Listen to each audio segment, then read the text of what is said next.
Titans, the division is ours. I don't care what Houston did yesterday. They're going to go get their Letterman jackets again. The Indianapolis Colts are 2-6 against the Titans since Pat McAfee came up here and did his wrestling announcement. And the Jacksonville Jaguars, they haven't had back-to-back winning seasons since I was a senior in high school.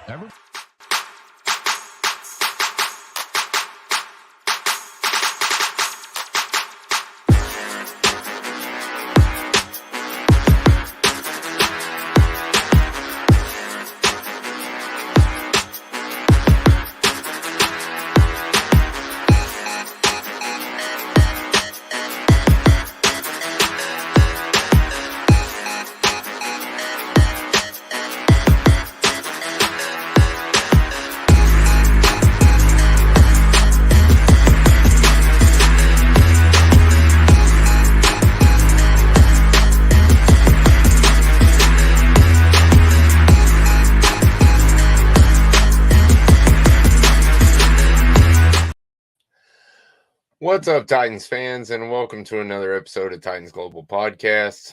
I'm your host, Maximus Titan Fan, and as my honorary awesome co-host, Courtlandt Griffin. Go ahead and introduce yourself, man. I guess I'm back again. Should be a familiar face at this point. Titans insider Courtlandt Griffin, back over here on Titans Global, man, to talk some Week 2 football. Heck yeah, man. Let's do it. All right, so, man, first of all, my blood pressure can't take these games, man. Titans got to quit doing this to me, man. I was hoping that we'd be, have some gimme games this year, and I wouldn't have to go through all this heart attack stuff. But as we've seen at least up to 2 weeks, there is no such thing as a gimme game in the NFL anymore. I'll give you that. So first thing I want to talk about, I'll let you know what we're going to do over the show. We're going to go over Ryan Tannehill, his amazing bounce back. We're going to talk about the stats in general of the game. We're going to talk about Tim Kelly and his play calling and what a difference it's making. We're going to go over Bowen's defense a little bit.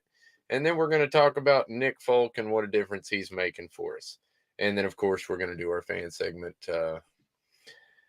So to get right down to business, Ryan Tannehill. First game, putrid. I really, really, really was upset with him. However, in, my pregame show, I did say he would have a big bounce back game. And I'm not going to lie, man, in the first quarter, anybody who watched the PSF stream knows that I made a statement in the second quarter that if he continues to, I think it was the second quarter, it might have been still in the first quarter. But anyway, if he continues to play like this, maybe at halftime we hit the panic button, and I don't know, because he was not playing well, man. And then all of a sudden, out of nowhere, he just starts doing no wrong. I mean, the man just completed 20 of 24 passes, 246 yards, 1 passing touchdown, 1 rushing touchdown, 123.3 rating, and the most important stat, 0 interceptions. Yep. That is impressive. Talk about a bounce back game. Let's talk about that. What do you think about that, Courtlandt? It was amazing, right? And I've said this. What's up, Flame? I said this. When Tennessee doesn't turn the ball over and doesn't commit the costly turnover, right? It doesn't kill drives, and Ryan Tannehill, you can win games with Ryan Tannehill. We saw it, 13-3, and he's taking us to the AFC Championship game, right? Number 1 seed or AFC Championship game, and then the number 1 seed a year later. Like, that is when Ryan Tannehill is at his best. Don't turn the ball over. Guys are getting open. He's finding them. He's throwing with velocity. He's throwing with anticipation, and they keep him in the clean pocket. That's what happened on Sunday. We've seen that this offense will score, right? Yep. I think outside of the first 2 drives, which was a turnover on downs and a punt, it was field goal, touchdown, punt, punt, touchdown, field goal, regulation, field goal, like end of regulation, field goal to win the game. Like, that is what this team can do, because this defense is going to give you opportunities. Only thing Ryan Tannehill has to do is at least go on sustained drives, right? I'm not saying like you got to go out there and score every drive. We know it's the NFL, that's not happen. But at least go on, I would say 6 to 8 play drives to give the defense a rest because they're going to eventually give you the ball in plus territory or get you, pin the opposing offense back because they're going to jump off sides because they're anticipating Jeffrey Simmons and Denico Autry, Harold Landry, and Arden Key, which we saw that contingency of the last 2 weeks be amazing, right? And so I love this for Ryan Tannehill, right? I still think this is his last year wearing two-tone blue, but this is a heck of a way to audition for a team next year. Yeah, man. I'll say this for Ryan Tannehill. Well, first of all, I just want to say he just needed to knock the rust off, obviously, because once he got the rust knocked off and he got that first big pass, then it really turned on. Which I think we're going to talk about later. But yeah, but a couple interesting stats here that I just find interesting. Ryan Tannehill, as of right now, highest graded passing grade in the NFL per PFF for week 2. And week 2 up to this point. Yeah, up until this point. Yes. Two quarterback or 4 quarterbacks. Well, I guess more than that have an opportunity to score higher, but yeah, right now as it stands, he's the highest. The other interesting stats for him is even with that terrible game, guys, these are season stats. He ranks 15th with yards, total yardage. 14th with total yardage, 14th with yards per game, and he is tied for first with Baker Mayfield for the longest throw, the longest completed catch in the NFL right now. And I think he's in the top. I want to say he's in the top 5 for air yards. Yeah. So it's but again, we saw this before. Like this is not new with Ryan Tannehill. Right, led the league in passer rating, and I think he was top 5 in completion percentage the year that we went 13-3. This isn't new for Ryan Tannehill, right? The thing that also isn't new for Ryan Tannehill is in games where we could win the game, he goes out and lays eggs, right? 3 interceptions in week 1. Again, I hate to keep bringing it up, but against Cincinnati, 4 interceptions in a game that was very much so winnable. And if you look at how the offense moved in that game, right at the end or in the second half, you could argue if Tennessee has maybe 2 of those interceptions back, right, they win that game going away. And so I tweeted it on Sunday when we forced the punt in overtime, and Kiaris Jackson caught it, and I honestly, my heart was beating out my chest because I was like, please just don't muff this or fumble this or do something crazy because we've seen guys try to do too much in a big situation, and it goes backwards on them. But I said Ryan Tannehill has one job: don't turn the ball over and make the smart play. Tennessee could win this game with a field goal. And what did he do? Didn't turn the ball over, made the smart play, and we won it with a field goal. Like when Ryan Tannehill does those things, when he doesn't turn the ball over and takes what the defense gives him, we're one of the best teams in the NFL. It's easy. It's just easy equation to manage. Yeah, and add another 4th quarter comeback to his resume. I mean, it's an overtime quarter comeback, which is, I guess, even better in my eyes. But I guess people would debate that, but whatever. Anyway, it doesn't matter. The point is, he drove down the field to win us the game. He made a lot of plays in that game. 4 passes out of the entire game. He missed 4. One of them was ugly dropped by Trayvon Wesco, but we'll get to that later. Yeah. All right, so we're going to go over the stats real quick. I'm going to run over them real fast. If you have anything to add real quick, we'll do that. Rushing, we already talked about Ryan Tannehill. The only bad part about Ryan Tannehill was the 5 sacks for 46 yards. Only one of those were his fault. And the one, it was the one where he was sat at the 5 or like the 3-yard line, something crazy. To me, that one was his fault because there were 2 where he ran backwards like 10 or 12 yards or something. And that's the reason why I said like that one. I feel like those weren't his fault because it was Andre Dillard got spanked off the line those 3 times and gave up 3 sacks. Right, he gave up 3 pressures and also 3 sacks in the game. Whereas Chris Hubbard played a perfect game. The right side was completely blocked. Right, it was the left side of the offensive line that, mind you, is Andre Dillard and Peter Skoronski was out. Prayers up to him. He had appendectomy, so he actually was ill. For all the people that were saying like, "Oh, take a Tylenol and get out there." I mean, come on now. Yeah, y'all should know that as a consummate pro that Peter Skoronski's already shown that he is. That I mean, I was saying that too. My boy was like, "Man, he better be like real sick," and I was like, "Dude, yeah, I'm sure he is." His appendix was about to rupture. So yeah, and then when they announced it, I was like, yeah, I've been through that, and I know exactly what that feels like. And it's not fun. You can't even stand up straight. Nevertheless, it's puking, it's pain, it's puking, it's pain, it's uncomfortable. And just imagine this is the guy who has to be crouched down and bent over for a living, essentially. Pause. Right. Yeah. So he no one likes that. So bro, all I'm saying is I would never elect to have surgery, but the day they were like, yeah, it's your appendix, we need to get it out. I'm like, yo, cut me open. Let's do that.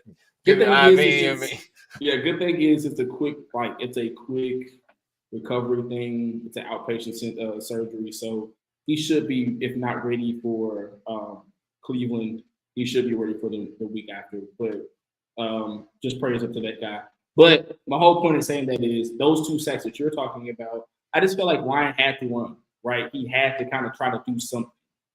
But this kind of goes into, and I think we're gonna touch on it later. It goes into some of the problems, only a couple of negative things that I have about Tim Kelly's play calling in certain situations. But the only one that I could say was Ryan's fault was the one where you're pinting your own end zone, right?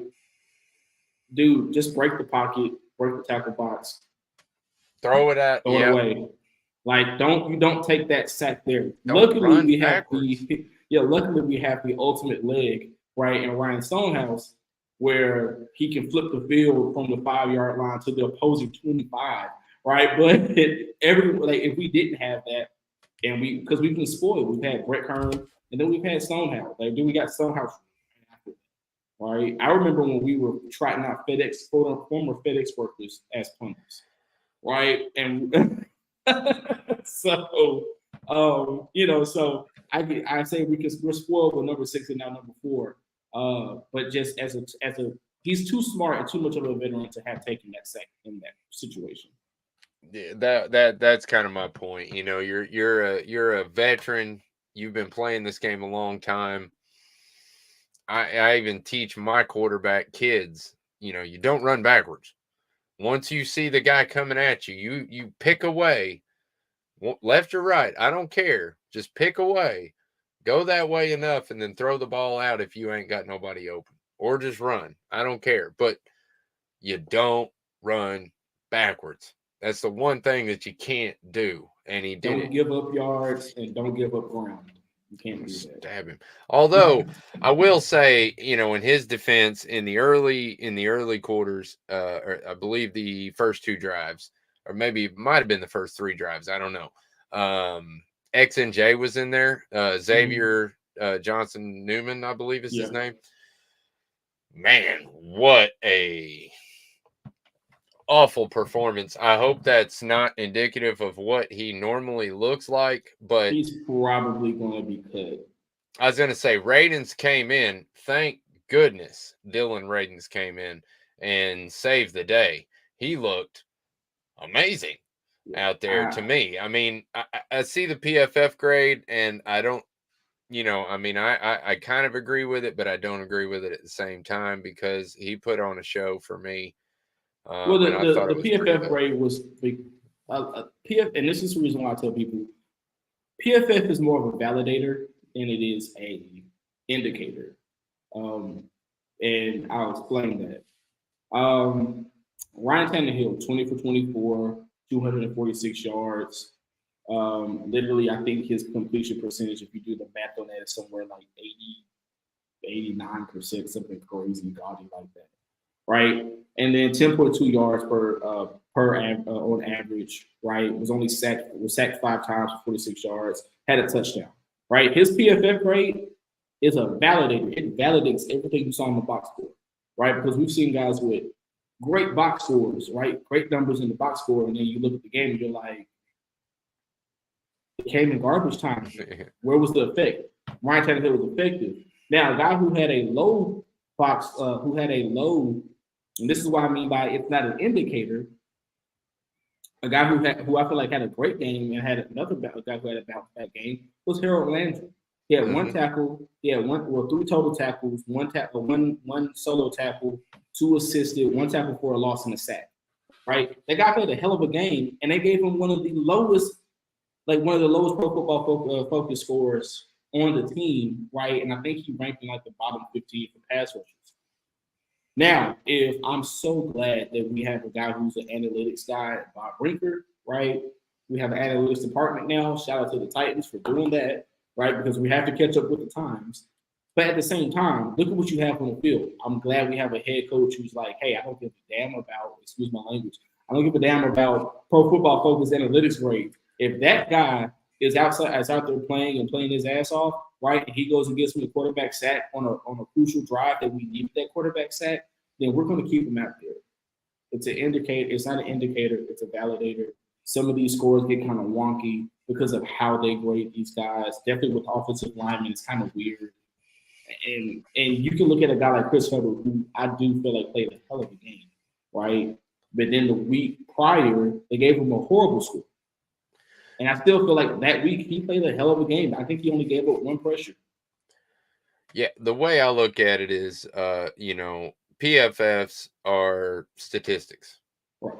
And statistics are important to the game. Like you said, analytics, it's part of it. Statistics is part of analytics. However, I feel like, tape, game tape. Show me what you got on the field. I don't really care about numbers. I want to see what your impact is on the field. Such as, good example, Jeffrey Simmons. I don't believe they graded him very high. I can't remember. Let's see if I've got it. Oh, they did actually. They gave him a 75.4, but that's not. Was it nowhere near the impact that he had? I was gonna say the impact that he had on that game was. He should have been the highest graded guy on the team. Yeah. Because there was one play where Danico Autry stopped Kelly on what would have been a wide open. What am I the words I'm looking for here? Zone run, right?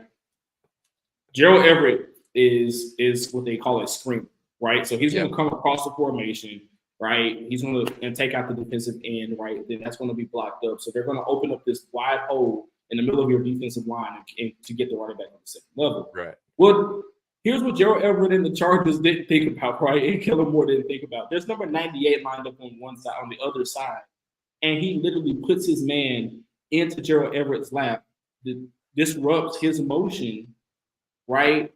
That would have taken Danico Autry out of the play, and Danico Autry blows his play up. Like, that is the kind of stuff that doesn't get talked about, doesn't get factored into those scores. And so when you look at it, you're like, well, why some of these guys in the NFL, particularly like guys like Jeffrey Simmons, interior defensive lineman, you wonder why they get paid the money they get paid, but they're not producing sacks or they're not producing tackles for loss. T.R. Tart's going to get paid because he blows things up in the middle, right? Danico Autry gets paid because he's a pass rusher, but also because he blows things up when he's out there. And Jeffrey Simmons got paid the money he got paid because he blows things up when you think, oh, man, that was a hell of a play by Danico Autry. And then you go look at the tape and you're like, oh, no, that was a hell of a play by Jeffrey Simmons that helped what looked like a hell of a play. Free. Right. So it's just like I said, Pro Football Focus. I love it. I use it in arguments a lot because some people don't understand what they're looking at.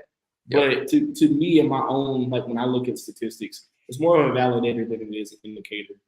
Because some of these scores are kind of weird, right? You'll see a guy with a low Pro Football Focus score, and you're like, well, he played a hell of a game. I don't understand how you ranked him a 40, right? And he had a great game, right? And so like we were just talking about, Jeffrey Simmons, a 75, but his impact says he should have had a 99 as a score because of what he did on Sunday. Yeah, definitely. I got a little sidetracked there, and I'm sorry. No, it's fine. It's my fault. I got talking about PFF and all that other stuff. But anyway, basically the running game, we did Henry 25 carries for 80 yards, 3.2 average, and a touchdown. Tajay Spears had 8 carries for 49 yards with a 6.1 average. Man, we finally have somebody else to hand the ball to besides just Derrick Henry, you guys. They combined for over 150 yards combined all purpose on the day. This is what I meant when we did in the offseason when we did the post-draft show. And I said, this is going to be the guy that softens the blow if number 22 is not in the Titans. And people said, well, we've seen this before, right? It was I can't remember the kid's name who wore number 32 before him, but he came out of like Appalachian State, and everyone was Datarian Evans. Yeah, yes, you're right, Evans. There was Evans, and then there was there was Evans, and then there was not Ike Hilliard. But there was Hilliard. Ike Hilliard is a former wide receiver, guys, for those who don't know. But there was Hilliard, and then there was Deontay Foreman. And you can just go through the names. It's almost like that guy who has all the Cleveland Browns quarterbacks on his jersey. I should have a jersey of all the backup running backs that Derrick Henry has had in his career, right? Before we found one that actually fits the system and fits what we want to do. Well, I think Foreman was a really good fit. I just think that he wanted to be the number one guy, and that's why he left. He actually wanted to return. We just didn't. John Robinson didn't pay him, which sucks. He wanted to come back here. He thought he was going to be able to come back, but that guy's gone, so we don't have to worry about that. I will say this: Deontay Foreman fit the system that Todd Downing ran. Agreed. Yes, agreed. I don't think he would fit the zone run, pass first kind of offense that Tim Kelly runs. And I agree with. Go ahead. And so that's where, like, I love this 2-back system thing that Tim Kelly is doing. All right, man, you're gonna get too much into I'm sorry, but that like when I see that, I'm like, oh, what is coming? And then you see it, and you're like, oh, I like that. I get excited every time I see that split back. I'm like, who's getting the ball? It looks like old school football, but it's new age, old school. Dare I say, I love it. Modified exotic smash mouth? I'm sorry, man. I think exotic. Everybody hates it when I say exotic smash mouth because they're like, "Oh God, I hate it." Because you think of Terry Robisky and you think of Malarkey and I get it. I understand the connotation behind it, but it's a perfect description of what we have now. We really do have exotic smash mouth now. It's amazing because Derrick Henry, when you got Derrick Henry, you know what I mean? It's just when Cal, okay, so I'll say this. When Kyle Phillips returns, no. Because what they're doing right now. Yeah, like what they're doing right now is I think they're trying to figure out the snap balance, if that makes sense. Right? Week 1, Tajay, I think, got way more snaps than some people may have liked. Right? He got a large percentage of snaps. I was even saying that. Yeah. Right. This week, it was a heavy dose of Derrick Henry, and then they kind of sprinkled number 32 in there. right? And it looked even better than it did in week 1. And so I think once Kyle Phillips comes back, he's going to be that guy that kind of they use more of those 3 wide, because we've won 3 wide receiver sets with a tight end and Tajay Spears out there, right? We've won a 3 wide receiver set with a tight end with Derrick Henry out there. So with this offense and what I've been wanting the Titans, oh my God, Tim Kelly does what I've been wanting the Titans to do, and it seems like it's like, wow, this guy was on the staff last year. We didn't put him in the middle of the season to implement this stuff, and I see why, because it's a different offense. He's not playing the same offense. Yeah, you can't change the offense in the middle of right.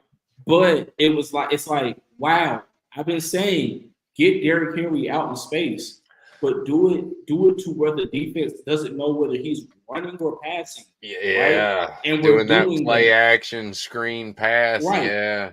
Now we're doing that. And then it's like you get Tajay Spears in the game, and they're even more confused because they're like, I don't know if this guy's going to pass, if they're going to pass the ball or run the ball. And then they hand it off to him, and he's like, right, and he's gone for 9 yards, 14 yards. But again, I think I'm getting ahead. I get excited because I love this kid so much, and I saw him at Tulane. I know. I watched him at the Senior Bowl, and I was like, man, that guy's going to be electric. And then the Titans drafted him, and I was in the draft room, in the media room, and I about crapped my pants because I was like, whoa, wait, that guy fell that far, and he can't. Oh, okay, like this is great. I'll say this: the thing I noticed the most about Tajay Spears in this game was that he lined up at wide receiver almost twice as much as he did in the first game. And that excites me, because that just shows me that Tim Kelly sees the potential that he has as a slot wide receiver, especially in those short go turn, cross routes, quick slants, stuff like that. I mean, that he's going to be electric, man. I mean, he's basically like a smaller Chig Okonkwo. Yeah. Maybe even better. I mean, I would say like Chig is more, and that's another guy that excites me because he does things like when I said Delaney, when I say Delaney Walker Jr., like, and I said that in the offseason show, that's a huge compliment. And I was like, and people were like, oh no, I wouldn't give him that. No, Delaney Walker gave him that. Delaney Walker coined him that. And people thought Jonnu Smith was going to be Delaney Walker or baby Delaney Walker. No, Chig Okonkwo is, if you stand next to him, which I stood next to him, like on TV, he looks a lot smaller than he actually is in like real life. Like his legs, like, excuse me, I don't hug men by the thighs, but it's but it's like you guys can't see it, but it's his legs are like tree trunks. They're massive, And then you see him and how strong he runs, and he lined up at fullback and sprung a big run. Like, this team is full of versatility, athletic guys, and I think that's what Mike Vrabel has been wanting, and we finally got it. I'm going to be happy to see when this roster finally, within like another 2 years, when they finally get all of the guys that they want into this system. Jesus Christ. I know, right? All right, so to run through the receiving, this is my favorite thing, man. All right, so I'm just going to run through the receivers that caught balls, okay? Spears was 2 of 2 for 6 yards. Henry was 3 of 4 for 15 yards. NWI was 3 of 4 for 25 yards and a touchdown. Chig was 4 of 4 for 35 yards. Hopkins was 4 of 5 for 40 yards. Moore was 1 of 1 for 49 yards, which was clutch. That's huge. Yeah, huge moment right there. So Moore, shout out to you, bro. And Burks was 3 of 4 for 76 yards. However, he had a 70-yard pass, so that means the other 2 only accounted for 6 yards. Right. So, you take what you can get. However, feast or famine thing. Trayvon Wesco. Oh, man. All right, so here's my thing. I know Vrabel loves his guys and everything, but when do we switch to Thomas Odukoye? That's my question. I think it depends. I think it's going to depend on the matchup. And I said this when they came from on the practice squad. Next week, we face a thumper, right? We face a team of thumpers in Cleveland. It's probably going to be Wesco out, Odukoye in, right? Because you're going to need that extra blocker. You're going to need that extra guy, that can take a guy out, right? Like in NFL, please don't go investigate times. You're not putting down these guys when I say take the guy out. He means like have an extra lineman out there, right? So a tight end. But also you're going to have that a guy that can be a receiving threat. And I think Odukoye is a receiving threat as well because Wesco's hands are bricks. Like we saw it, man. He had it right in the numbers, dude. Tannehill gave him a perfect pass, and he just that he could have taken and ran for another probably 10 yards before being caught. Honestly, that was one of the most angry plays I had of the game. Now, I will say this. Wiley had a false start penalty and then didn't see another snap, I think, for the rest of the game. I would love to see him because he also has improved as a blocker. But he also I was going to say that's what got him out of the game, I think, was the miss. He whiffed on a block that could have sprung. He's improved as a blocker, but I think he also gives you that threat of I will give you that pass catcher. So I mean, again, I said it. The only guy who's a solidified guy is Chico Comfort. The rest of these guys are going to be kind of interchangeable musical chairs guys. Rotated. And because we don't have that John Smith and Onion Walker kind of tandem right now. Now, like Odukoye could become that guy, right? He could become that Chico Comfort, he could become the John Smith Chiggs, Delaney Walker, right? But I think that's what they brought Joshua Wiley in for. And like I said, he's a big body, 6'6", 240 plus pounds. Go ahead, Max. I'm sorry. I was just gonna say I see him as a large Craig Stevens. I don't know if a lot of Titans fans remember Craig Stevens, but Craig Stevens was a monster blocker, man. And could catch. Monster. And if you needed him to, he could catch the ball too. And he was usually open because he was a monster blocker. So we used him as a blocker most of the time. But Craig Stevens also was for lack of better terms, the guy was a route technician. Like all the crap that people give Jason Witten, like Craig Stevens was that without being the Hall of Fame caliber numbers, right? Like without the Hall of Fame, like he wasn't the starting tight end, so he didn't get the targets, right? But if you look at when he ran routes, it was a reason why he was open. Like the dude would run the perfect route and just be naked, like in open space. And I miss that guy. I miss that number 88. Yeah, I know. What was the other Jack? I know who exactly played for us for a little while, and then he went to Indianapolis. He was good too. He was another one like that, but I can't remember his last name, so I guess it doesn't really matter. Yeah, I mean, he ended up bouncing around the league a couple of times, and but Craig Stevens is, that guy was ridiculous, dude. Like you're talking about a beast of a blocker and a guy who had so many things. Like I said, that could be what Odukoye develops into. Because just his best year in Tennessee, right? He played all of his entire career in Tennessee. Craig Stevens' best year in Tennessee was 23 receptions on 33 targets for 275 yards and 1 touchdown. That was his best season in Tennessee. He went on to play 3 more years in the league, right? All with Tennessee. He had 2 receptions on 6 targets for 5 yards, 2 receptions on 2 targets for 26 yards, and 12 receptions on 16 targets for 121 yards in 2015. The reason why that guy was employed for so long is because he was an extra lineman on the field and blocked very well. If you want to lengthen your career as a tight end in the league, be able to block. Yep. Jason Witten played so long not being able to run past a elderly person in a convalescent home, right, brother? but could block and got open, right?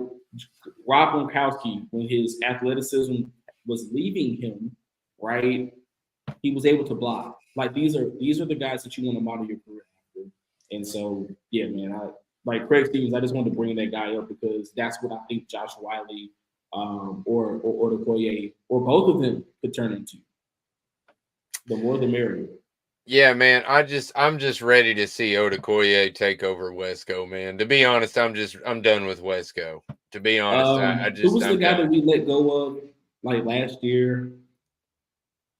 He was the blocking tight end. He was always in the game for some odd reason. Yeah, I know who you're talking about, but I can't remember his I name. can't think of his name. But that guy, that's who. Or something like that. Yeah, that's I have to look at that now. It doesn't matter. But yes, I know exactly who you're talking about, and yes, I'm ready to move on from him. Let's move on, do something else. I don't care what it is. But that's who Wesco reminds me of. That's who Wesco. When I see or hear Wesco, like Wesco's name, that's who I think of because that guy was terrible, and for some reason we kept him on the field like all the time, and he would drop passes and Jeff Swain. That was his name. Swain, yes, not Sean. Swain. Yeah, Jeff Swain. And that guy was a blocking tight end. And he's terrible, man. And I think the worst game that I saw was against the Jaguars where he drops a touchdown. He was wide open. Again, bricks for hands, dude. He catches passes like I do. There's a reason. My coach used to tell me in high school when I was getting the ball, he was like, "You're not getting a pass unless it's just a couple yards away." He's like, "I ain't even tossing you the ball at the, he's like, I'm not even doing an out route with you because you can't catch the ball." Jesus Christ. Hey, man, whatever, dude. Just give it to me and let me run. Everybody can be blessed with these. Yeah, I can't. I mean, even when I'm coaching and my boys like, and I go out for that pass and I miss it. Oh my goodness, dude. It's so ridiculous. Thank you, Michael Newsom, for that. Yes, you are correct. You were trying to help us out there, brother. Appreciate it. Defense. We did basically what I thought we would do, which is the bend don't break defense, because we were without Amani Hooker and Christian Fulton, which honestly, I even said in the pregame show that Christian Fulton's absence didn't bother me as much as Amani Hooker's did, because to be honest, I don't see Christian Fulton's value very much because McCreary's taking care of business. And that's all that matters. Now, as far as Trey Avery goes, maybe we need Christian Fulton back. Because Trey Avery didn't. I mean, he was either hot or he wasn't. That was his problem. It was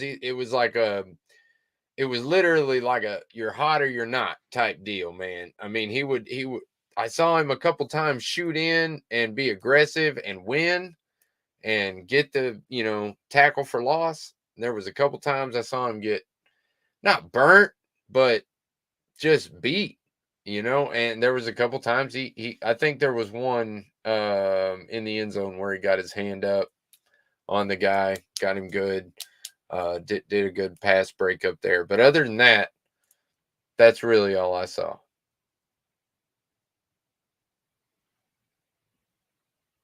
I think we're having some technical difficulties there with Courtlandt. But that's all right. I'll continue. The other people that stood out for me, like we've already talked about, was Simmons. As far as the backfield goes, McCreary had a great game. I talked about him a little bit. McCreary had... in my opinion.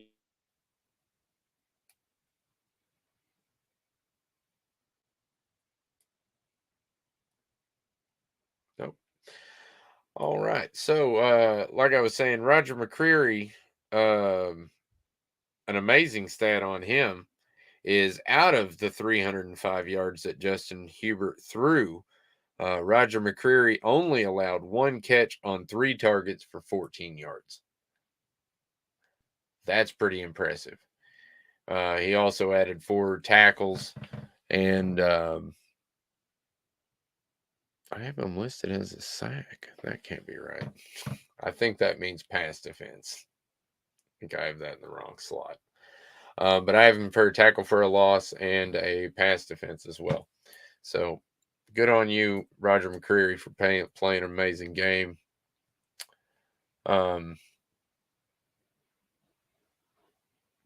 We doing good, Courtlandt? Nope. All right. All right. So as far as the rest of the backfield goes, Sean Murphy Bunting. Like to talk about him just a little bit. Sean Murphy Bunting did well. All right, am I back? Can you hear me? Yeah, I can hear you good now. Okay, man. I'm sorry. Like, I don't know what was going on with the internet over here. But I think you were talking about Trey Avery and the secondary. Yeah, go for it. So shout out to Jake Robertson on Twitter. He put on there, he had a breakdown. He said 15, Trey Avery, when he was targeted, 15 targets, 12 receptions, 100 yards allowed, 2 touchdown catches. Take away Avery's stats, then Justin Herbert only goes 14 for 26 for 205 yards and no touchdowns. But I said that's not an indictment on Trey Avery because, mind you, Christian Fulton was out, which forced him into the starting lineup. And then also Amani Hooker missed that game. So your enforcer, right, like as much as we love Kevin Byard, he's not the thumper safety, right? He's the center fielder guy, right? And he can hit, but he's not that center field. He's not that enforcer. Amani Hooker is the enforcer. He's the muscle. He's the I'm gonna come downhill and separate man from ball guy who can also cover. When you don't have that guy, it kind of gets tough. Definitely against a team that can throw the ball like LA. But like you said, Roger McCreary, I mean, way to step up, right? Like it was one play where he filled the hole on a run play like he was an inside linebacker.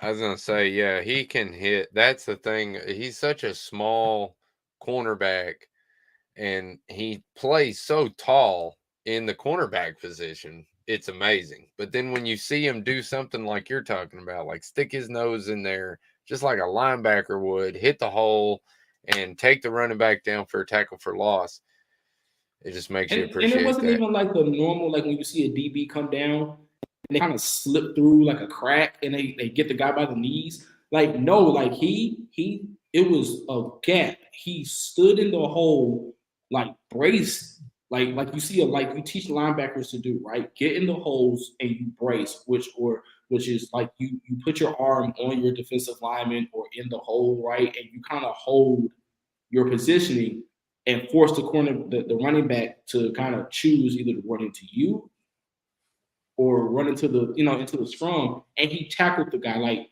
by the waist, brought him down, and that I love that for that guy. And so like I said, I think when Hooker and Fulton get back, the way that this team and this defense is progressing, they're going to be fine.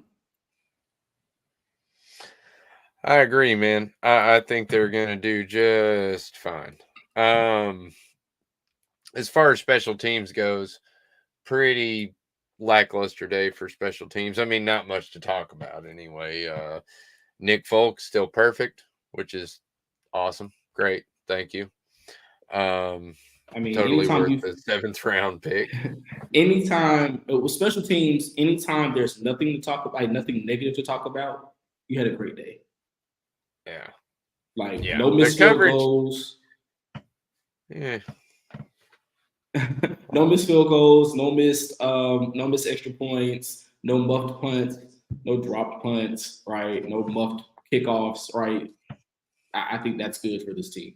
And like you said, I think you're going to get into like the punt and kick return coverage. I mean, Davis, if you watched him at TCU, that guy was a Jesus Christ. That guy was a burner. And I mean, he's a legitimate 4-2 guy.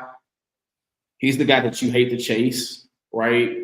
You hate to have to chase him when he gets an edge, and I think, but the fact that they bottled him up, I think they bottled him up. If I got this stat right, let me make 3 sure. different times, I think. Yeah, they bottled him up. He had an average on kickoff returns. He had an average 24 yards. He only had one return. Shout out to Nick Volk, his leg. And then on punt returns, he had an average of 15.8 yards. He had 4 returns for 63, but his longest one came on the 20-yarder. So outside of that, he had like 3 for 40, which, I mean, when you look at it, it's like, wow, that's a lot of yards. But when you think about where they were, right, like Stonehouse is pitting them on like the 10. So at best, he's getting to like the 15, right, to like the 20, 25, right, which is where you would have been on a touchback. It's not that big of an impact. So I was going to get to that. Actually, he got about 11 yards on that one, Michael Newsom. And yeah, that's a free first down, man. Anytime you can get a free first down on a kickoff return, Kearis Jackson, good job, man. Not only that, good job in catching the ball, securing it, not muffing it, just like he was saying, if there's nothing to talk about, that's a good thing. That means you performed well. The worst thing I have to say is that the coverage wasn't the best. But hey, if that's the worst thing I can say about special teams, shout out to Kearis Jackson for the biggest 11-yard return probably ever. Yes.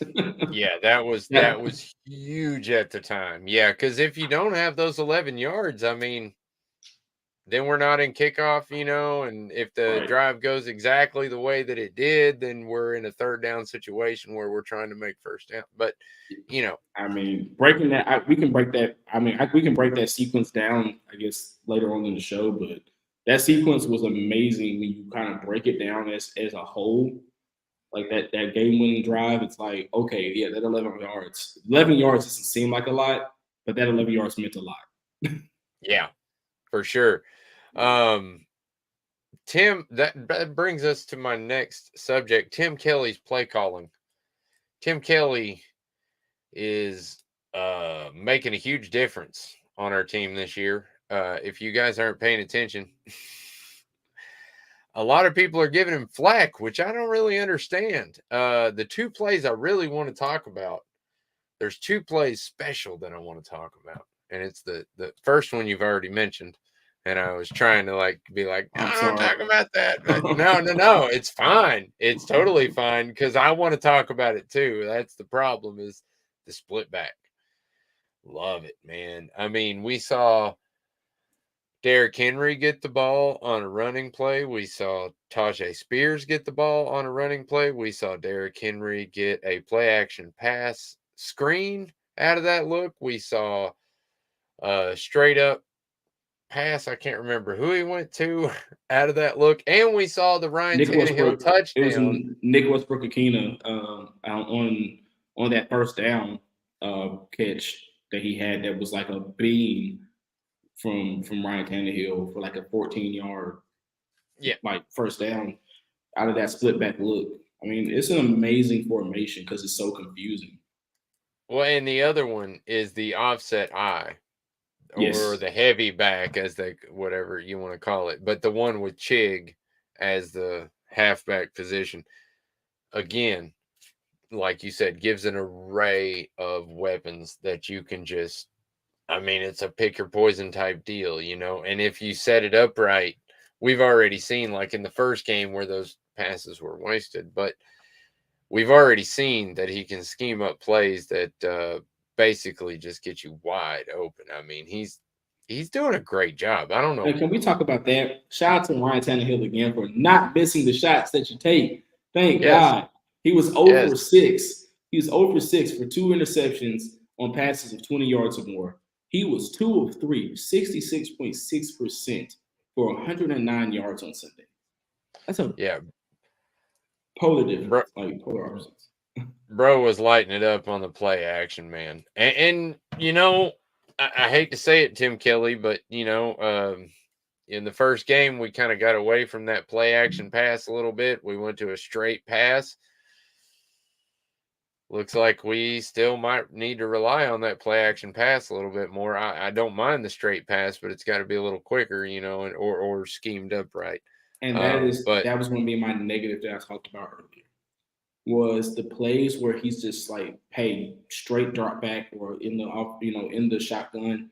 Some of these routes are taking a little too long to develop. Yep.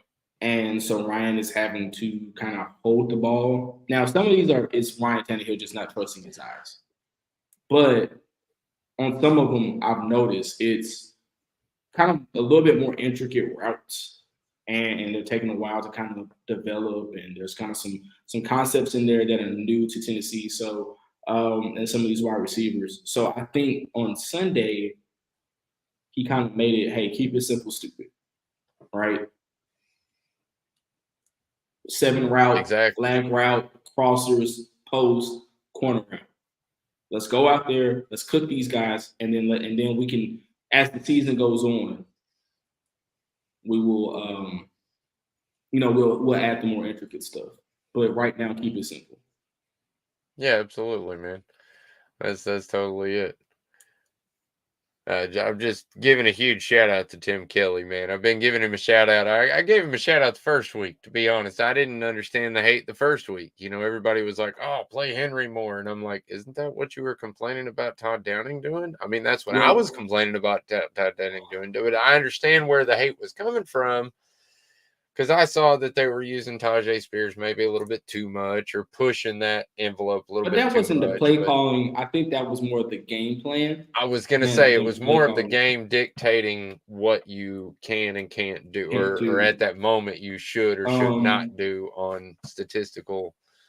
But I will say this: Tim Kelly's impact is going to be the things that you don't normally see the Titans do.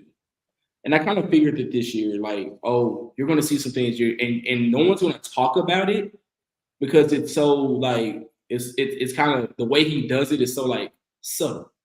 Yeah, I was going to say and so like just to give you our first drive on Sunday, and you guys tell me where you see the tendency break.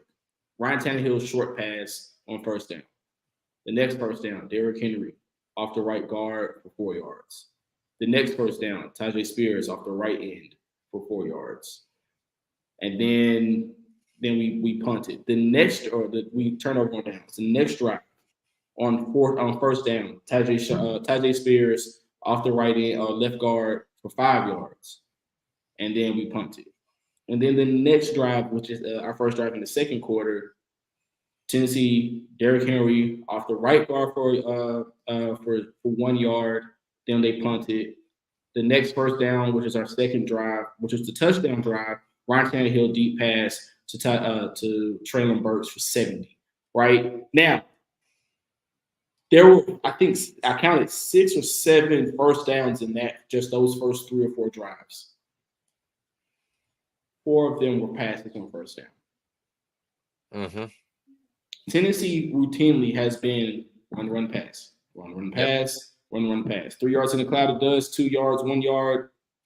Oh, we're in 3rd and 7. We got to pass. Right? That has been the formula, run pass for the better part of a decade and a half.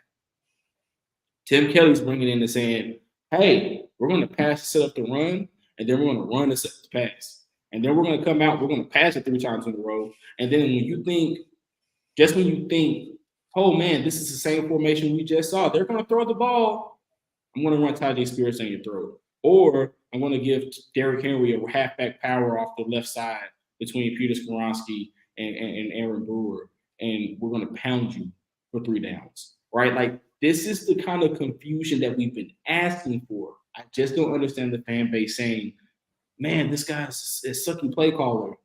No, it's not a sucky play caller. It's something that you're not used to, and every Sunday it's not going to work, right? Yep. We've seen this. Andy Reid's offense doesn't work every week.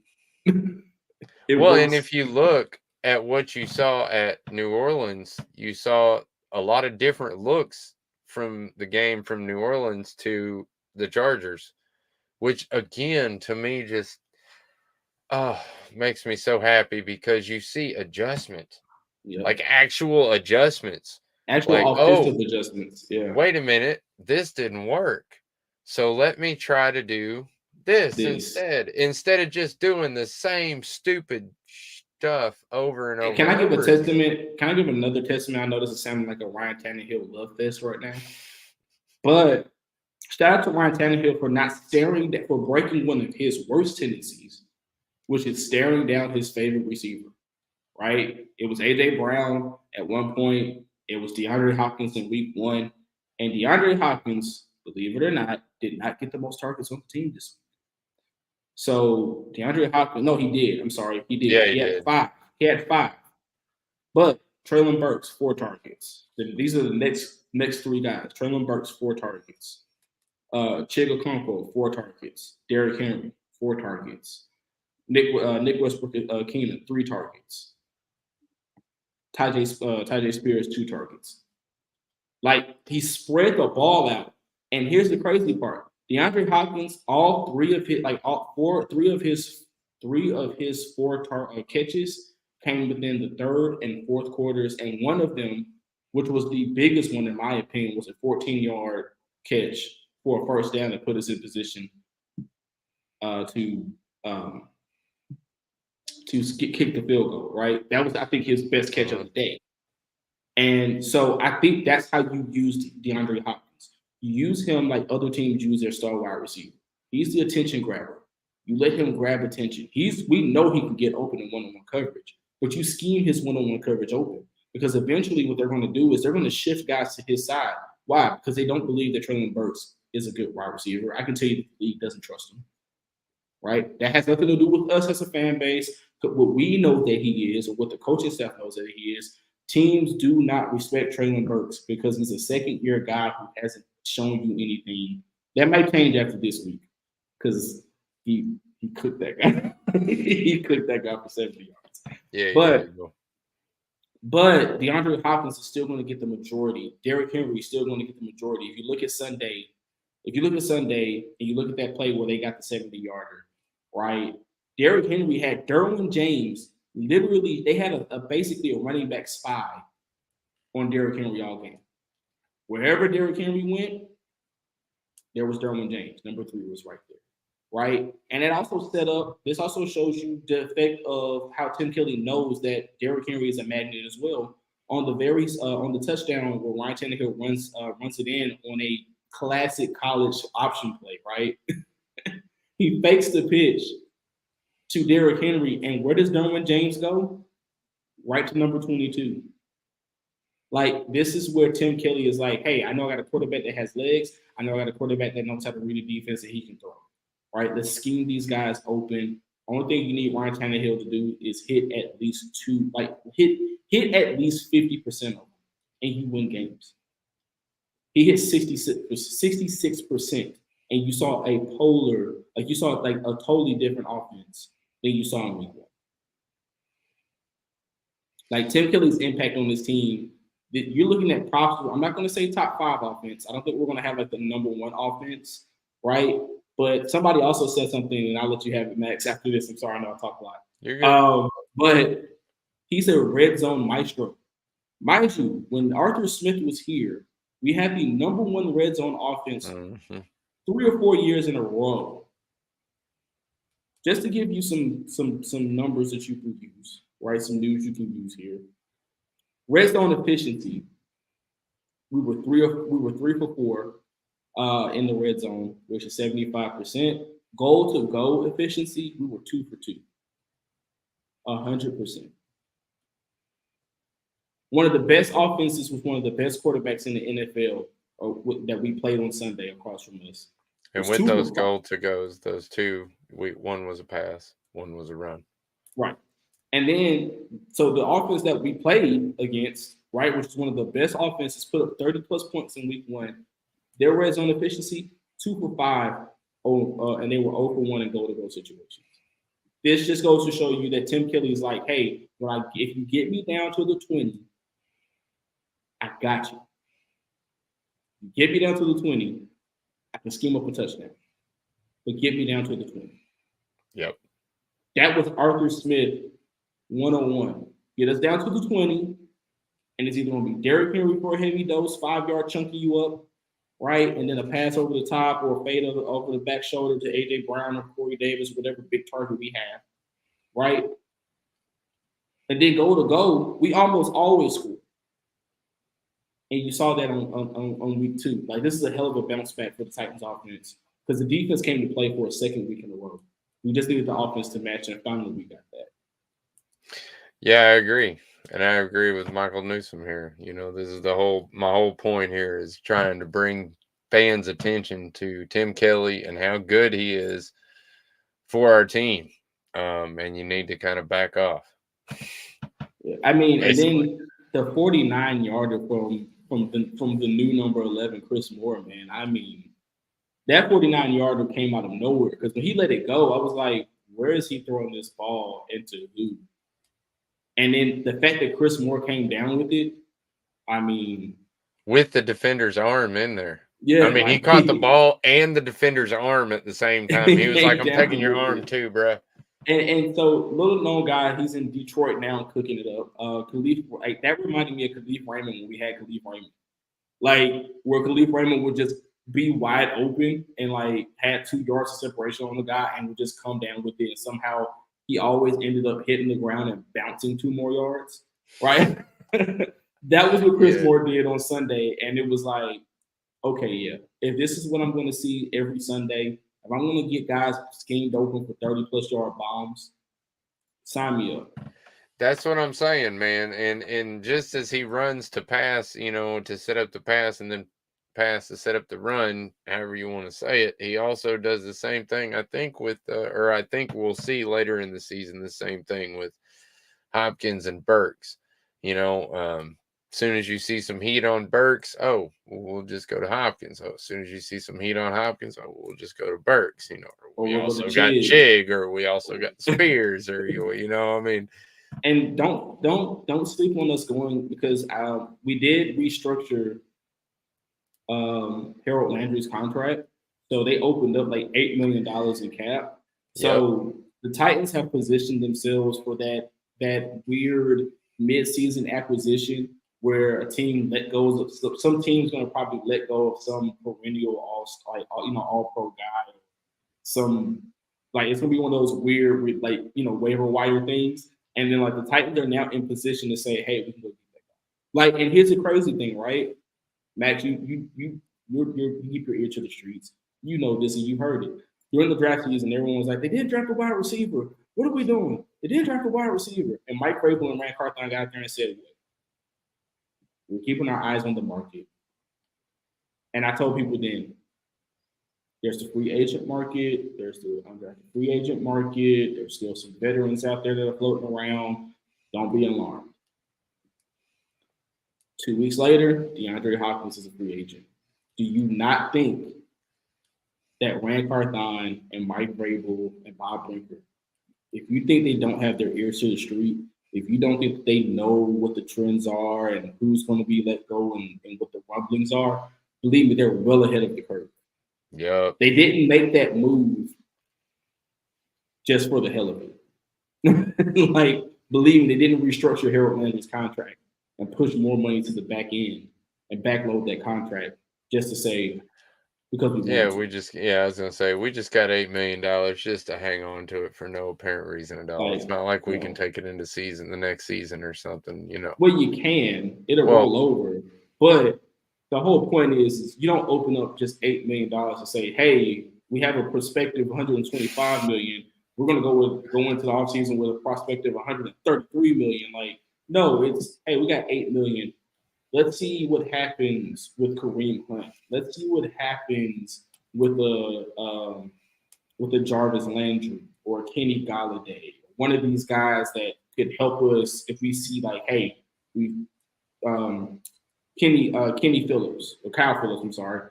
If Kyle Phillips can't come back, we might not trust Chris Moore as much, right? We might not trust Kiaris as much. Right. Let's see what we have on the free agent market.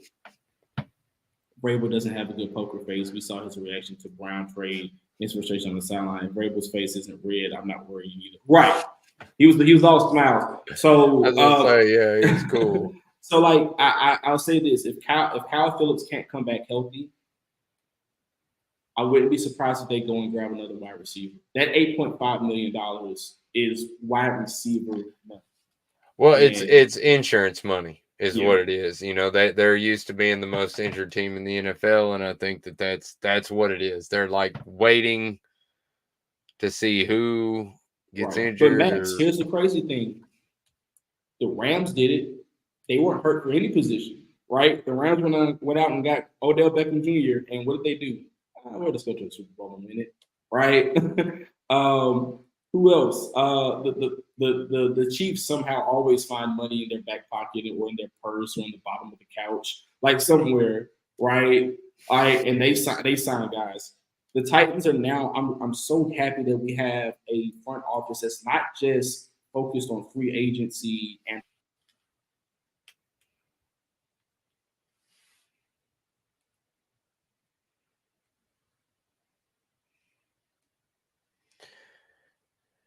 I think he was getting at the point of that, you know, that we have a team in the front office that actually moves. Did we lose anything? There we go. Okay. Yeah. I don't know what just happened. But they're like we worked out a couple of guys this offseason. Like we worked out Fant, we worked out Hubbard, and we worked out so many guys this offseason. That's something that you don't normally see from the Titans. True enough, we don't do a lot of action after the draft. Usually after the draft, we pick up our undrafted free agents, and that's kind of it. That's when we ride into the sunset with those guys. And so, like I said, like, man, it's going to be exciting. I know we're talking week 2 football, but it's just exciting to see what a real front, and I know this is going to sound very anti-Titans, but what a real front office looks like. No, I feel you, brother. I mean, that's not being anti-Titans. That's being realistic. I mean, let's be real and I give most of my props to Amy Adams-Strunk. Oh yeah, the greatest owner in the NFL. Yeah, dude, she changed the game when she got here. I mean, that she is the one who started all this. I mean, she was bought the her catalyst. brother out. Yeah, when she bought her brother out, it was like immediate, like new uniforms, new facilities, she was like, hey, out with the old, in with the new. Exactly. Like new coach, new GM. I'm not settling for nothing less. Open the pocketbook. Let's get players in here. It was like, and it's funny, right, guys? Like insider conversation, right? Love Amy Adams-Strunk. She's AAS is amazing. During mandatory mini camps, got out there, right? We're talking. I go up to Ryan Courtlandt, I shake his hands, I introduce myself. And then here's Amy Adams, she's all of 4'11", maybe. Like she's the tiniest, cutest little thing, right? She shakes my hand. She's like, hey, we're so glad to have you guys out here. She's warm, she's loving, she hugged me. And then so I was like, hey, this facility is amazing, right? Where there used to be stands, like there's this big, like she built a brand new state-of-the-art out-of-pocket facility. And this is what Amy Adams said to me, verbatim. She said, I don't know if my dad would have approved of it. He probably would have said, man, this girl really likes to spend a lot of money.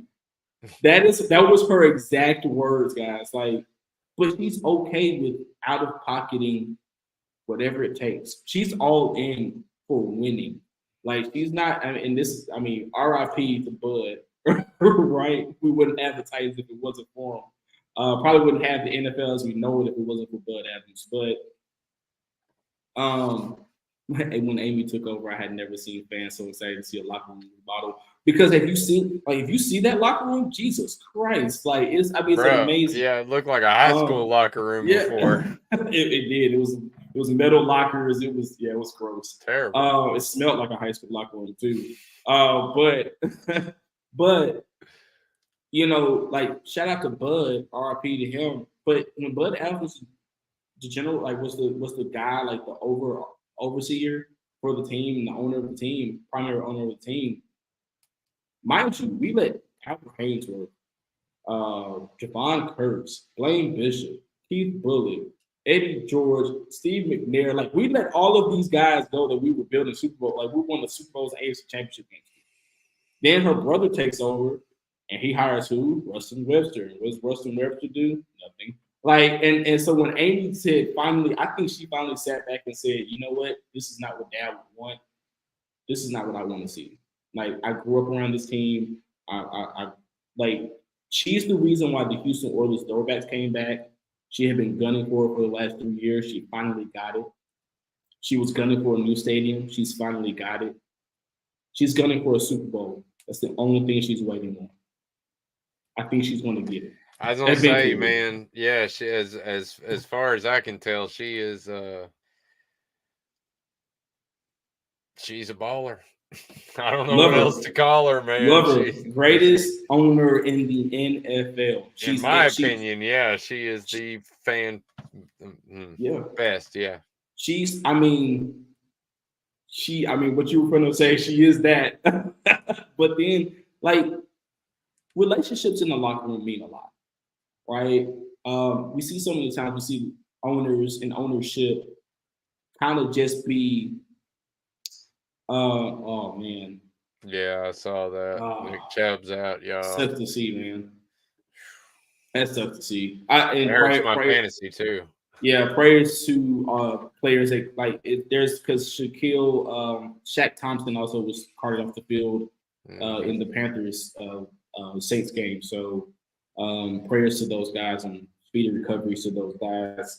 You know, I'm a Titans fan, but I played the sport, and injuries are never fun. Yeah, I was gonna say, even when I'm playing against a team, I don't want to see guys hurt, man. Yeah, that's not what you want to see.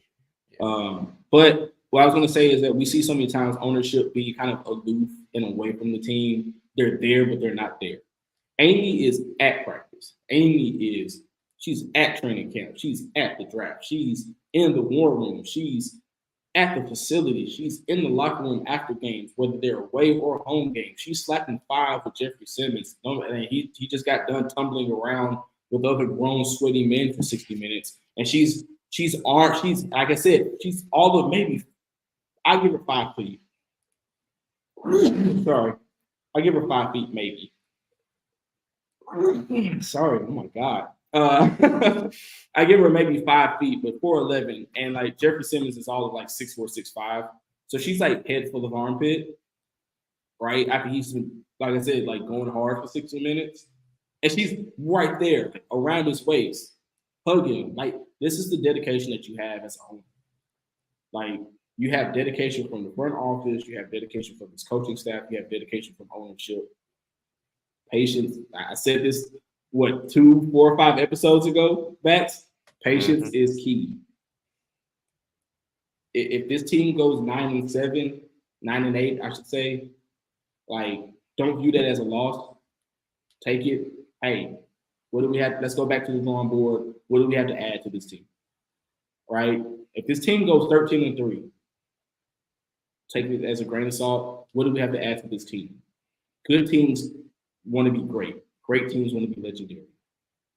Legendary teams want to be immortal. That's what that. Yeah, I was gonna say that I like the saying, "Don't let good stand in the way of great." That is a very. My coach used to tell me that all the time. He was like, "Good players want to be great. Great players want to be legendary. Legendary players want to be immortal." That is the progression. And he was like, once you reach immortality, you're done. Right? The Hall of Fame, Canton is like the. Well, yeah. Canton is where you go to, like. Well, I guess not according to Deion Sanders.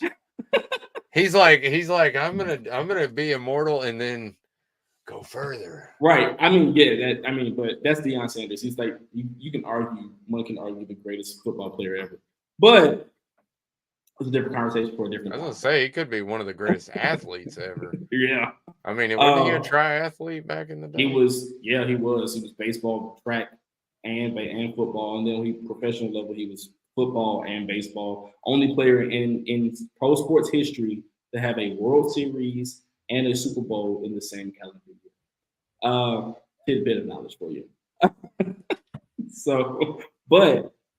Nonetheless, I got my point. My point is saying that this team patiently is waiting for that Super Bowl, and I think we're well on the way. Can you hear me, Max?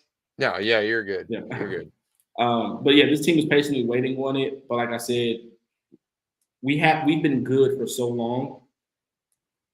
Now we have to move on to great, because we have to now compete with the Jets, the Dolphins, the Chiefs, the Bills, the Ravens, the Browns. Like these teams are starting to make moves and they're starting to kind of ascend. And the Titans are like, we're good. We're good. Like, and these teams are like, we were good last year. Like, we want to be great this year. Right? Like that's what we have to be. So we definitely can't let teams like the Cardinals beat us to it because I'll be damned if I have to watch that. Yeah, I was gonna say the fact that we beat the Chargers this week, who is, to me, a playoff team. Yeah. So the fact that we beat a playoff caliber team makes me feel pretty darn good. I mean, I have them winning. I had them at the beginning of the year winning between 10 and 12 games. And when we did the schedule prediction show with Jake, remember, I had us beating the Saints and losing to Los Angeles. Well, if flip-flop, we lost to New Orleans when we beat LA. So I mean, if we can go on to beat Cleveland, I mean, because we've seen it. This team, once they start rolling, they roll. Like we go downhill, not downhill in a bad way. Like I mean, like once we get momentum, it's like keep it going. So as long as this team doesn't hit the wall, I think we're fine. I agree, man. All right. Well, that pretty much wraps up. Well, there was one more thing I wanted to talk about, and that was Nick Folk. Let's go. Good job, Nick Folk, man. What? And again, another great addition by Ran Carthon. 7th round draft pick. We traded for this man who has come in so far in 2 weeks, have been perfect. He's tied for 2nd in the NFL for scoring total with Jake Moody from the 49ers and Williams from the Rams. Yep. So good job, man. I'm really happy. A lot of people knocked him when he first got here, said he couldn't kick into the end zone. I saw plenty of kicks go for touchbacks last week. So, I don't know what I'm happy. I'm a lot happier than I was last year with Randy Bullock. That's for sure. I'm coining a new phrase. The Titans are in the mix as long as we have number 6. Like that guy is, I mean, Nick Folk, like when they traded a 7th round pick for him, if you don't think that a 7th round pick is worth a kicker, we had another guy who was a 7th round pick, and Ryan Suckup, who won us plenty of playoff games. Nick Folk is Nick Folk is a borderline Hall of Famer as a kicker. He's a borderline Hall of Famer. And the Patriots were like, yeah, we'll sell him to you for a 7th round pick for a guy who we're going to draft next year who may or may not make the roster. Like, and this guy could easily kick us into the playoffs. This guy could easily kick us into a Super Bowl. Like that is the forward thinking of Ryan Carthon and Bob Brinkley. I love it because if this was John Robinson would have sat on his laurels and been like, I'm okay with Badgley. I think we'll be okay. And then you get into this game and it's a wide right or it's a wide left or it's not or it's short, right? Nick Folk has played for the Patriots. If Bill Belichick trusts a player, I trust that player. Straight up, I think, let's see, who was it? I can't remember who it was now, but somebody on Twitter had the stat up, but it was something like, this is the first time since 2018, I believe, that we've gone 2 weeks into the NFL without missing a kick. 2018. That is a sad existence. Yeah, man. And then they started running through all the kickers and where they missed the kicks.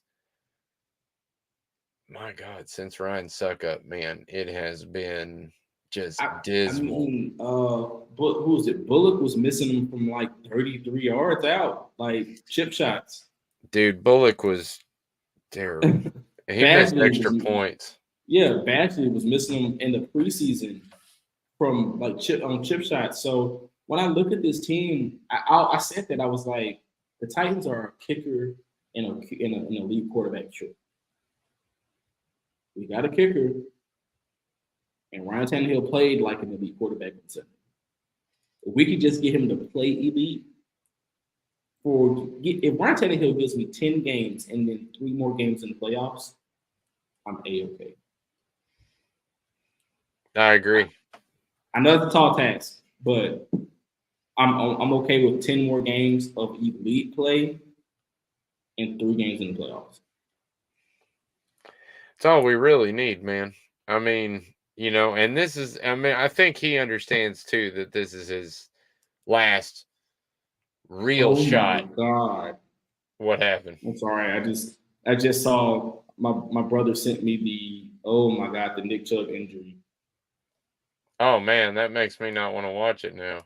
Oh, the way you're like reacting it's just a still shot, but I just like your knee's not supposed to bend that way. And oh my God, like I praise to him, man. Hopefully, I hope he's okay.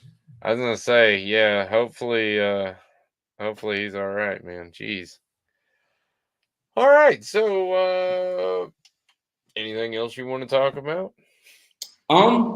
So just a couple of guys that I felt like have shown up and played well, and that I kind of hope to see a little bit more from. One is Chris Moore. I think Chris Moore showed in the preseason he's a pair of sure hands, and that 49-yarder, like you said, the cornerback's hand was in his chest, and he still came down with it. Odakoye, definitely want to see some more of him. But can we give a shout out to Dr. Gibbons? Gibby. I know what happened to Dr. Gibby. I mean, they dropped the doctor all of a sudden. Now they just want to call him Gibby. Jack Gibbons, 5 tackles, 3 solo tackles, 2 assisted tackles. Played well in coverage. I mean, the dude was just dynamic. I hope that he can lock up and lock down that starting spot and be that starting linebacker outside of Azeez Al-Shaair, who I feel like he's well worth another contract here after the season is done. Definitely love number 2. And then Sean Murphy-Bunting, for all of the crap that I heard about Sean Murphy-Bunting, right? Oh, I didn't like that guy when he was in Tampa Bay. Oh, he's a feast or famine guy. Go look at, like we talked about Trey Avery. Now the rest of the team gave up only 14 passes, right, for 205 yards. Go look at when Sean Murphy-Bunting was on the bigger targets. He didn't give up much, right? And then he probably made the best play of the day outside of Kiara Jackson's 11-yard return, right? Where he gets beat on a double move and he sticks his hand out at 6'2", right? Those long, lanky arms. If you've ever stood next to Sean Murphy-Bunting or ever seen him, he's as long. He's got go-go gadget arms, right? And he reaches out and he just pops it out the air. He does what you're supposed to do. Not go for the interception, not try to make the big play, make the smart play, bat it down. He did that. Titans won the game. So hopefully these guys, and then Julius Chestnut, man, crazy. He had 2 tackles. One solo tackle and one assisted tackle. But then he also had a major lead block that popped a big run for Derrick Henry. This was a guy who showed he can run the ball as a third running back, hasn't seen many touches, but they put him in for one offensive snap. He springs a big play. These are guys that I feel like should be playing a little bit more. And then honorable mention, Kyle Pecco. He came in, subbed on that defensive line, and I mean, simply played lights out. So, yeah, man, I just wanted to give a shout out to those guys, and hopefully they did enough to earn Vrabel's trust and earn more playing time. Yeah, man, totally agree with you on Pecco and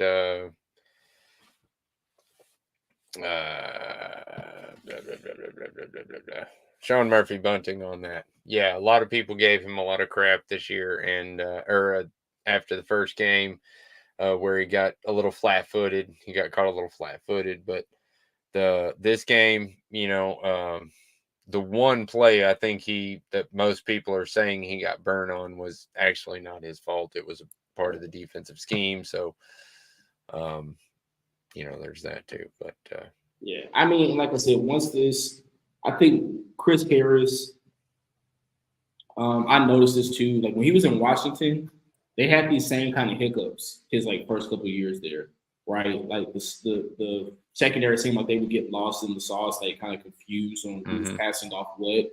But it's because of he plays quarterback, like he teaches these defensive backs to talk.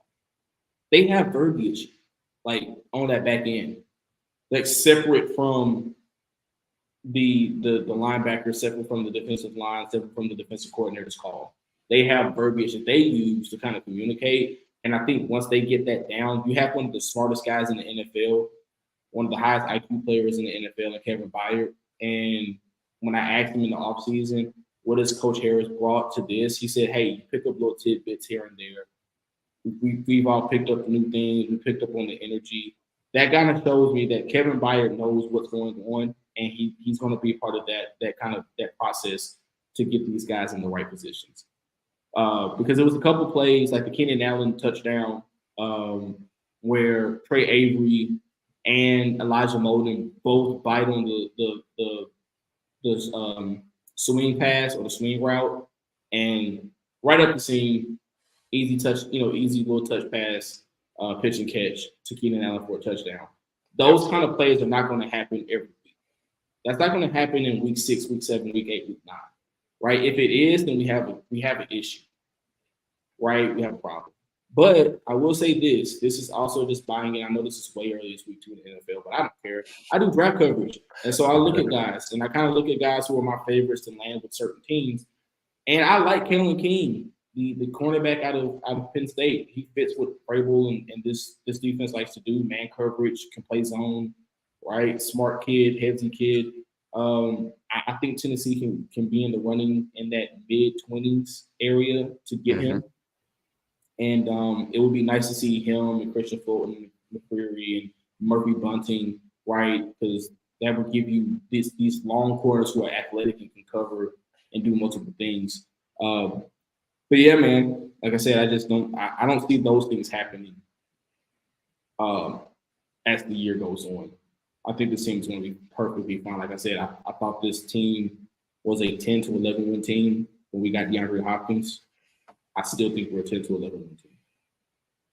Yeah. Yeah, for sure. If anything, Hopkins, boosted us a little bit. But I think that was pretty much our wrap up for the evening. We've talked pretty much as much as I want to, I guess. I guess I could sit here and talk all night about the game if you really want to, but I know you guys don't. I can go 4 hours. I was going to say, I know you guys don't want to listen to me. One other thing I will say real quick is that Arden Key and Rashad Weaver were completely transparent on the field. Just disappeared, man. I mean, Arden Key had a couple splash plays, but other than that, this is where like I said, like it goes to the Pro Football Focus thing, right? Rashad Weaver actually funneled a lot of run plays back into the middle of the field.